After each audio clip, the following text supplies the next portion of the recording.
La dernière intervention, elle sera animée par Sir Rachid Smaili, qui est le chef des services des soins infirmiers, qui va nous présenter les protocoles des soins infirmiers. Donc bonjour tout le monde. Donc toujours dans le cadre de la normalisation des pratiques et des protocoles. Donc j'ai l'honneur de partager avec vous le projet d'élaboration du guide des soins infirmiers en oncologie. Donc c'est un projet qui est mené en collaboration avec la Fondation Al-Asma. Donc comme vous le connaissez, les établissements de santé sont confrontés à de nombreux défis dans leur recherche de la qualité de soins, de la sécurité des patients, l'efficacité et l'efficience de leurs services. Et un de ces défis, c'est l'accès au moment opportun aux connaissances appropriées, inspirées des bonnes pratiques. Et pour répondre, ou bien pour faciliter l'accès aux informations, il y a un certain nombre d'outils qui sont, entre autres, il y a la production du guide de mise en œuvre des bonnes pratiques. En outre, il y a plusieurs c'est-à-dire il y a une panoplie d'études qui ont abordé le sujet de la qualité de soins et la sécurité des patients. Donc, et ces écrits ont montré qu'il y a dans le milieu hospitalier, il y a des incidents, des taux d'incidents, des événements indésirables qui varient entre 3,6 à 16,7 et qu'un pourcentage important de ces événements serait évitable grâce à l'élaboration des bonnes pratiques, du guide des bonnes pratiques. En plus, il y a la mesure 2974 du plan cancer 2020-2029 qui incite à l'élaboration du manuel de bonnes pratiques et de même ce projet-là s'inscrit dans le projet d'établissement de l'ENO de 2019-2023. Donc c'est un guide, donc le guide c'est un support d'information destiné à l'ensemble des professionnels œuvrant dans le domaine de l'oncologie pour apprendre les bonnes pratiques d'une manière ou bien d'une façon imagée et sobre, et le contenu a été élaboré par les infirmiers de l'Institut national d'oncologie.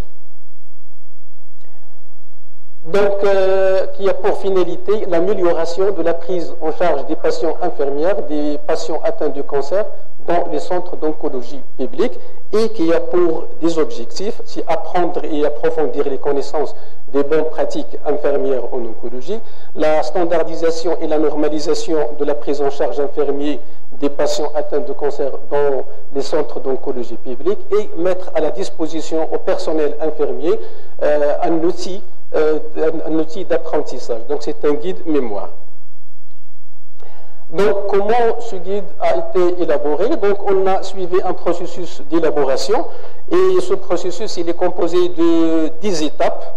Donc première étape, c'est une étape qui est avant-projet. Donc avant-projet, c'est une étape d'exploration qui consiste à effectuer un survol sur le sujet pour s'imprégner de la problématique. Donc on a consulté et pioché dans un certain nombre de bases de données pour vérifier s'il existe déjà des guides qui sont publiés dans le sujet, et de même on a vérifié s'il y a des recommandations qui sont dégagées dans ce sens-là. Donc la deuxième phase, c'est la phase de la prise de décision. Donc toutes les informations recueillies lors de la phase d'exploration nous a permis de se positionner, de prendre la décision de produire un guide de bonnes pratiques qui est constitué de 2 parties. Donc on a le socle commun, où on a compilé toutes les pratiques communes dans les différentes disciplines, et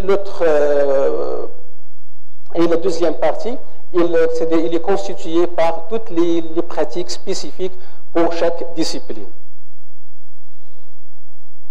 On a la phase de planification, donc l'élaboration d'un guide ou bien c'est-à-dire d'un guide de bonne pratique. Donc c'est un travail qui demande un travail qui est colossal et il demande une énergie importante. Donc la planification, donc c'est une étape qui est cruciale. Donc on a bien planifié c'est-à-dire les étapes du projet en respectant, en utilisant tous les outils de la gestion du projet. Concernant l'élaboration des contenus de donc cette étape-là, l'élaboration du contenu, ainsi que celle de la rédaction, et celle de la validation, ce sont des étapes qui peuvent se faire, c'est-à-dire en même temps, et c'est une étape qui consiste à recueillir l'information, la partager, l'analyser, et pour dégager des recommandations pour obtenir un contenu qui est pertinent. La rédaction, elle se fait au fur et à mesure, et bien sûr avec une seule personne. Il y a la validation, donc tout le contenu du guide, donc a été validé par l'ensemble des acteurs de l'Institut national d'oncologie, donc il est validé par la Fondation et par les chefs de service, par les infirmiers-chefs, par les surveillants et par les pairs. Le guide est édité en deux versions. On a la version papier et la version électronique. Donc le guide il est diffusé en PDF dans le site de la Fondation, donc le site web de la Fondation Al-Islama, et il est intégré dans une application mobile qui nous permet la mise à jour et ainsi c'est-à-dire pour naviguer entre le contenu. Concernant donc pour assurer une diffusion large, on a élaboré un plan de communication qui consiste à informer et sensibiliser l'ensemble des professionnels de santé via la diffusion du guide dans le site web de la Fondation de l'Islama, ainsi que l'application mobile. De même, on a effectué une série de séances d'information et de sensibilisation au profit des personnels de l'Institut national d'oncologie. Concernant l'évaluation, c'est une étape qui est cruciale dans le processus d'élaboration. Donc, il nous permet de recueillir les informations pour ajuster, donc pour améliorer le processus d'élaboration et de même de s'assurer de la satisfaction des utilisateurs du guide, ainsi que pour s'assurer que le guide contribue à la finalité c'est-à-dire qu'il contribue à la finalité du guide.